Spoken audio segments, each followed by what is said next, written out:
Tem se falado muito atualmente sobre casas inteligentes e internet das coisas. E eu vejo bastante professores e alunos procurando também materiais, ou para ensinar ou para estudar com esse tipo de assunto. Inclusive muitos amantes de Arduino e de placas similares que vão gostar muito do conteúdo deste vídeo. Tem um kit muito popular aí que talvez vocês já tenham passado por ele e tenham tido curiosidade a respeito. E eu vou apresentar ele aqui com os diversos detalhes para vocês conhecerem melhor e saberem se realmente ele é uma boa ideia para a gente trabalhar. Nesse vídeo eu vou falar de alguns detalhes gerais a respeito do kit.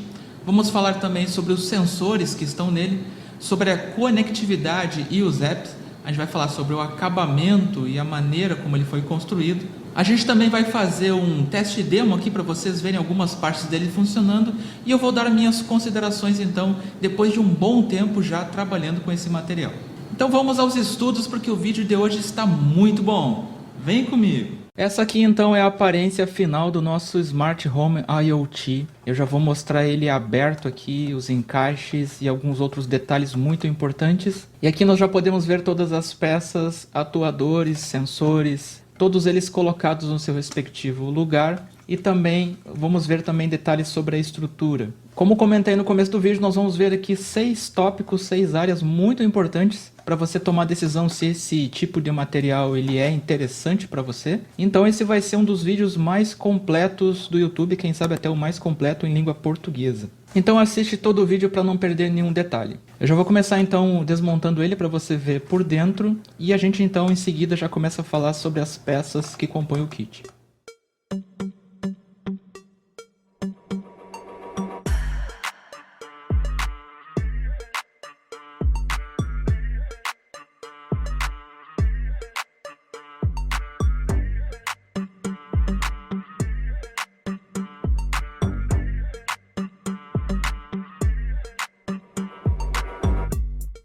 Interessante esse sistema de presilha que dispensa o uso de parafusos, mas eles não conseguiram fugir totalmente da ideia de parafusos. Por exemplo, essa parte de cima aqui, ela é presa com essas madeirinhas e precisa de parafuso para a gente poder fazer a fixação final. Inclusive essa aqui é a última parte que a gente monta da casinha. Eu não vou desmontar ela inteira porque não tem necessidade nenhuma, a gente já consegue enxergar muita coisa aqui dentro. A montagem em si ela é bem simples, a gente pega o manual que vem online, que você pode acessar, coloca cada item na sua respectiva placa, elas são todas nomeadas aqui com letras e com números. E você usa os parafusos conforme a instrução e vai fazendo então. Depois que todas as peças e partes estiverem presas nos seus respectivos módulos, então a gente vai montando elas também numa sequência que o próprio manual ensina. Como você pode notar, o kit ele faz uso de muitos cabos. Eu achei legal esses aqui que são trançados, facilita bastante a organização aqui dentro. Embora ele também tenha alguns mais flat, comuns ao pessoal que usa Arduino. E as únicas partes aqui que não ficam visíveis, que ficam internamente, são a placa Arduino deles, exclusiva, que fica aqui embaixo. Encaixado aqui a shield de expansão, então, pela quantidade de cabos, sem essa placa você não consegue fazer. Talvez teria que adaptar com uma protoboard, e aí já ficaria um pouco mais complicado. Nós temos o Buser, que fica escondido aqui para emitir os sons, e também temos esse servo, que ele faz o acionamento aqui da porta. Inclusive, enquanto vocês assistem a montagem, o parafusamento da placa aqui ó, em cima, eu gostaria de falar um pouco com vocês sobre essa questão desse servo aqui, ó, já falando sobre a estrutura então do nosso kit. A fixação dessas engrenagens aqui foi uma parte bastante complicada. Eles falam para a gente usar cola, mas se eu usar cola diretamente aqui, e se escorregar um pouquinho aqui para baixo, a engrenagem fica colada. Então eu tive que fazer uma gambiarra, eu coloquei aqui um disco de papel por baixo, bem ajustado aqui, para não escorregar nada fora. Depois que eu fiz a colagem com uma mistura de super cola e bicarbonato, então deixei secar um pouquinho, que ela seca bem rápido, removi o papel que tinha e consegui então terminar a montagem. Eu achei essa parte uma das deficiências do kit, mas tem outras. Outro servo que se tornou um pouco problemático, não ele por si, mas essa parte aqui, ó, ela não escorrega com facilidade. Então quando você faz o acionamento para a janelinha, isso aqui é uma janela que tem aqui, abrir, ele tranca. Então eu acho que isso aqui também não foi muito bem ajustado. Outro ponto também que merece consideração é que isso aqui não é MDF, é um tipo de madeirinha, balsa, bem fina. E dependendo da temperatura onde o kit ele for armazenado, ele vai começar a empenar. Muito interessante também é que ele já não tem um encaixe muito bom. Ou seja, ele foi feito para ser algo barato, para não aumentar e elevar os custos. O custo do kit em geral ele está relativamente em conta. E pensando na trabalheira que daria para fazer isso aqui de papelão, a gente já paga o preço tranquilamente, ou seja, não tá tão ruim, poderia ser melhor. Essa é a minha opinião sobre esse material aqui. Aí também escondido aqui dentro fica o módulo Bluetooth 4.0, um HM10. Atualmente nos novos smartphones e alguns outros dispositivos, se você não tiver esse tipo de Bluetooth aqui, você não consegue conexão nenhuma para fazer os controles. Tem muita gente usando Arduino hoje em dia e outras placas que está usando aqueles módulos diferentes, né, anteriores, e está tendo problemas em fazer conexão com as novas interfaces, com as novas plataformas. Então eu achei bem interessante que no kit eles já tenham mandado. Na verdade, tudo que vocês estão vendo aqui, ó, vem no kit, você não tem que comprar nada por fora. E aproveitando uma dica quente aqui, provavelmente você não saiba, é que existe uma versão aqui desse kit para usar a placa Microbit. Ele muda alguns sensores, diminui um pouco a quantidade deles, adiciona alguns que não existem, inclusive tem uma placa solar aqui em cima. E então você pode usar no ambiente MakeCode com a Microbit espetada aqui. Ela fica para fora, fica bem bonitinha. Inclusive só por essa dica aqui eu acho que já valeu o joinha, né? Então sapeca o dedão aí. Antes de montá-la de novo e falar das demais partes e peças, é muito importante conhecer esse carinha aqui, que eu acho muito legal. Tem um módulo aqui atrás que está soldado no display. Esse módulo, ele permite fazer a comunicação com apenas 2 fios. Se não fosse esse módulo aqui no display, você precisaria usar os 16 fios e faltaria lugar para colocar esses cabos aqui para a gente fazer a ligação do display 16x2 que vem nela. Então, recapitulando, internamente a gente tem um módulo Buser, a gente tem esse servo, que fica escondidinho aqui dentro. A gente tem a Shield ou Arduino, a gente tem um módulo Bluetooth 4.0 e a ligação interna aqui do nosso display 16x2. Eu vou remontar ela aqui então para a gente continuar falando sobre os outros atuadores e sensores que a gente consegue ter acesso pela parte externa. Como eu comentei para vocês, não esperem estabilidade nesses ajustes da madeira, inclusive eu acho que eu vou ter que colocar um fio ou um pequeno arame ligando aqui, porque ela deu uma expandida e essa parte aqui fica se soltando. Vamos começar pelos LEDs então. Aqui na frente eu tenho um LED de alto brilho. Tem outros sensores também que vão ativar esse LED amarelo aqui, ele já é um LED, não é de alto brilho.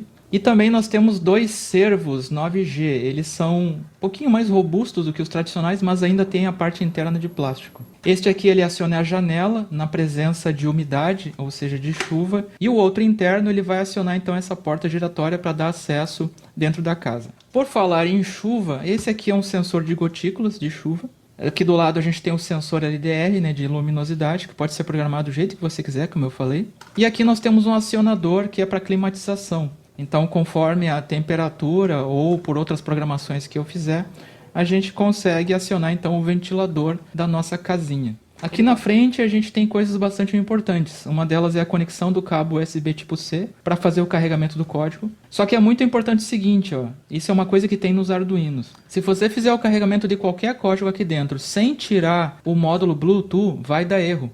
Então talvez você esteja tendo erro em alguns projetos com Bluetooth por conta disso. Então você tem que desconectar o Bluetooth da placa, fazer o carregamento e depois colocar o Bluetooth de volta. Isso é muito importante. E aqui fica onde a gente faz a conexão da fonte. No caso, o nosso pack de baterias ele já vem com o kit, já vem com essa ponteira aqui, ó, P4. E a gente só soqueta aqui. E como vocês podem notar, nós precisamos de 6 baterias ligadas em série. Eu recomendo usar pilha alcalina, elas não são recarregáveis. Ele vai entender que a tensão ela baixou demais e alguns comandos ou até mesmo alguns funcionamentos podem começar a dar erro. Aproveitando que estamos nessa parte aqui da casinha, né, nós temos esse atuador relé, que é de 10 amperes 250 volts, ou seja, o comando dele de chave é para coisas até 10 amperes. E você aciona diretamente com o Arduino desse lado. É uma maneira que você pode, por exemplo, ligar um abajur, fazer algum teste assim. Só que se você estiver trabalhando com menores ou pessoas que não têm noção de eletricidade, eu não recomendo usar isso aqui como ele foi fabricado para ser usado. Coloca um LED aqui e faz a brincadeira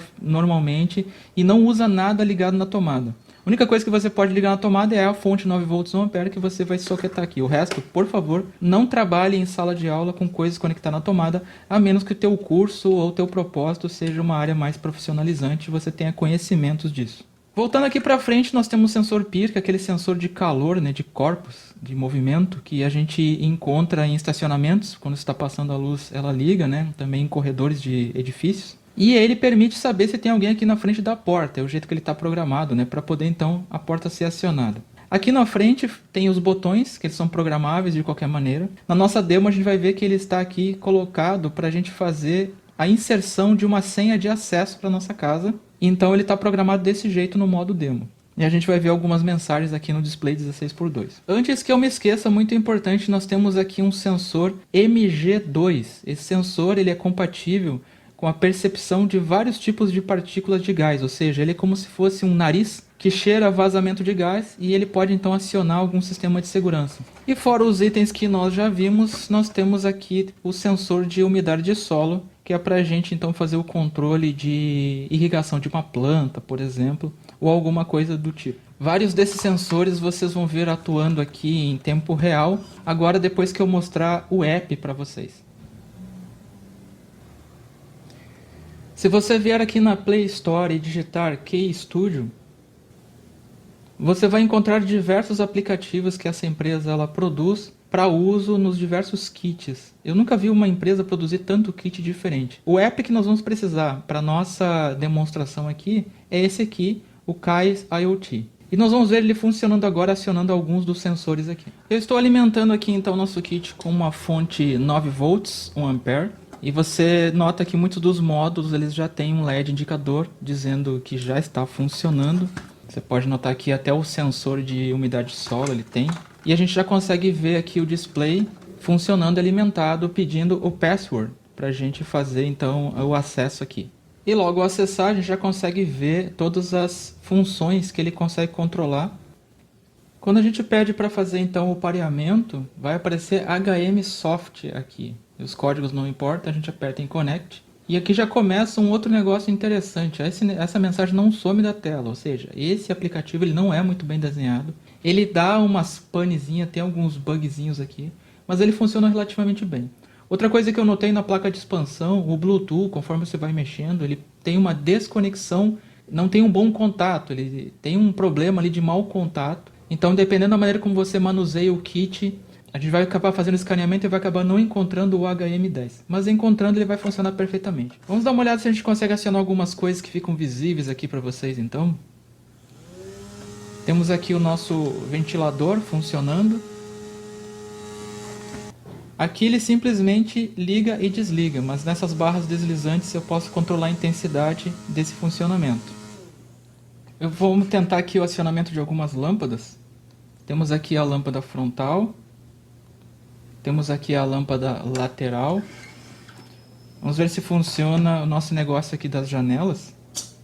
Ó, aqui que eu falei pra você, ele emperra.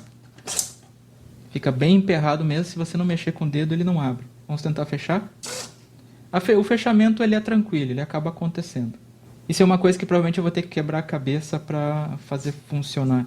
Aqui no sensor de gás a gente vai ter tentativa de acionamento da janela para abrir, para que o gás ele possa sair para fora.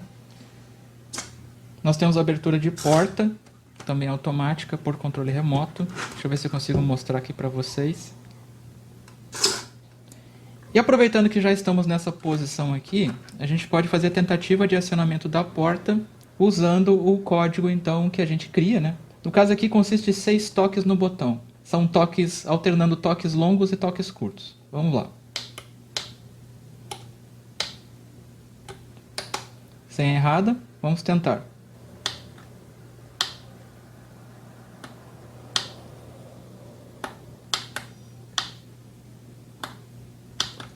Testando. Senha aceita. Depois ele vai apagar essa senha e vai reiniciar tudo de novo. Aí você precisa colocar a senha novamente para entrar. Então, ou você usa o controle remoto, ou você usa a senha de acesso local para fazer acesso na sua casa. Então, quando a nossa planta, nosso vaso estiver seco, ele vai soar um alarme pedindo para você fazer a hidratação da planta, né? Ou então você pode usar esse comando para acionar, por exemplo, essa relé aqui e acionar a bombinha que faz a irrigação dela. Até esse momento você conseguiu ver o funcionamento e ver que esse kit ele não é aquela perfeição toda em termos de aplicativo, em termos de construção. Agora, só a quantidade de sensores, placas que tem aqui, você provavelmente vai pagar muito mais para comprar eles separadamente. Ou, por exemplo, vendem muito por aí kits que são sensores separados das placas tipo Arduino. ele está praticamente o mesmo preço de comprar esse negócio aqui. Então, gente, em questão de custo-benefício, eu ainda acho que vale a pena. Só que é aquela história, você tem que ter ciência quando você comprar o seu kit, que ele não é aquela perfeição toda. Ele é didático, eu acho muito legal para ter ele em feiras de ciência, para dar uma brincada ali. Inclusive, você pode desmontar ele inteirinho, montar ele onde você quiser, em qualquer tipo de estrutura. Você vai testar e aprender a mexer com cada um desses sensores, atuadores separadamente. Aqui o que está gravado, o código no Arduino, é apenas uma demo, né, que foi feita justamente para esse vídeo aqui, para você ver ele funcionando. Esse é o estado em que ele se encontra e é os recursos que você vai ter para usar. Inclusive, seria muito importante para mim saber no que você gostaria de usar esse tipo de kit aqui. Tem alguma pergunta? Quer ver alguma parte? Talvez você veio parar nesse vídeo porque queria saber de algum sensor específico. Então você pode deixar aqui nos comentários também que a gente prepara. Ou eu respondo diretamente por ali, ou a gente cria um vídeo tutorial aqui para te ajudar. Por isso que é muito importante você continuar aprendendo aqui com a gente, né? Inclusive vai aparecer um vídeo aqui do lado como sugestão.